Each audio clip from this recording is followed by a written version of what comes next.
దయచేసి ఉద్యోగ సంఘాల నాయకులకు నేను విజ్ఞప్తి చేస్తున్నా, సమరం కాదు ఇప్పుడు కావాల్సింది, సమయస్ఫూర్తి కావాలి. రాష్ట్రాన్ని ముందుకు నడిపించాలంటే చిత్తశుద్ధి కావాలి, పట్టుదల కావాలి, కష్టం కావాలి.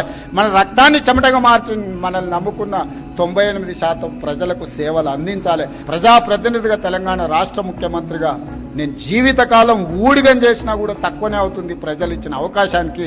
ప్రభుత్వం అంటే రేవంత్ రెడ్డి వేరు, ప్రభుత్వ ఉద్యోగస్తులు వేరు కాదు. మీరు మేము కలిస్తేనే ప్రభుత్వం. మనం పాలకులం కాదు, మనం సేవకులం. ప్రజలకు సేవ చేయడానికే ఇక్కడ ఉన్నాం. సంఘాల నాయకులారా, కార్మిక సంఘాల నాయకులారా, మన బాధ్యతలు మనం నిర్వహించుకుందాం. ఈ కొట్లాడి తెచ్చుకున్న తెలంగాణ కోతుల గుంపుకు అప్పచెప్పినట్టు చేసుకోవద్దు.